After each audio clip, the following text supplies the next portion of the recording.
দুই নম্বর যে আনন্দটা হলো, দুই নম্বর আনন্দ হলো ফারহাতুন ইনদা লিকাই রাব্বিহি, ফারহাতুন ইনদা লিকাই রাব্বিহি, যেটা আল্লাহর কাছে জমা আছে, সারপ্রাইজ আল্লাহ গিফট হিসাবে দিবে, সারপ্রাইজ রেখে দিলেন আল্লাহ। ফারহাতুন ইনদা লিকাই রাব্বিহি, ওই আনন্দটা হলো আমরা আল্লাহর সাথে দিদার হবে, আমাদের আল্লাহর সাথে সাক্ষাৎ হবে। আমরা কি আল্লাহকে দেখছি? এখানে কেউ আল্লাহকে দেখছেন? আল্লাহকে দেখা যায় দুনিয়াতে বসে? দুনিয়াতে বসে আল্লাহকে দেখা যায় না। ওজুহু ইয়াওমাইযিন নাযিরা ইলা রাব্বিহা নাযিরা, আসমানটা যেভাবে আসমানটা পরিষ্কার থাকলে সূর্যটা জলজলে সূর্যটা পরিষ্কার ভাবে বোঝা যায়, ওই কিয়ামতের দিন আমরা যারা জান্নাতি হব, আমরা যারা জান্নাতে যাব, ওই জলজলে সূর্যটা যেভাবে আসমান পরিষ্কার থাকলে সুন্দরভাবে দেখা যায়, আমরা যারা জান্নাতে যাব আমরা ওইভাবে স্পষ্টভাবে সুন্দরভাবে আমরা আল্লাহকে দেখতে পাবো, আল্লাহকে দেখতে পাবো।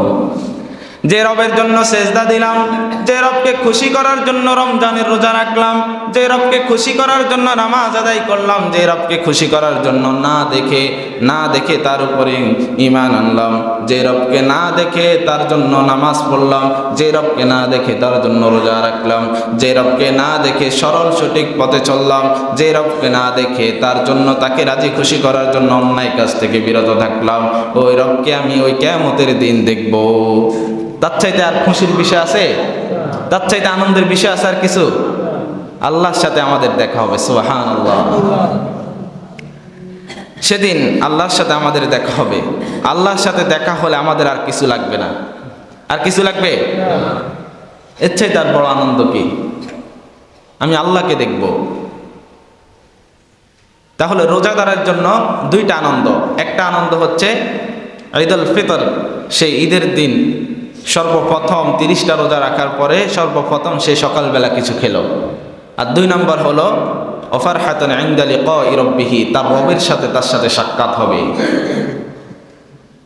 যে আমি রমজানের শুরুতে বলছিলাম যে রোজাদারের পুরস্কারটা আল্লাহ নিজ হাতে দিবে। রোজাদারের পুরস্কারটা আল্লাহ নিজ হাতে দেবে, মানে আল্লাহ নিজেই রোজাদারের জন্য পুরস্কার হয়ে যাবে। আল্লাহ যদি নিজেই রোজাদারের জন্য পুরস্কার হয়ে যায়, তাহলে রোজাদার আর কিছু লাগবে?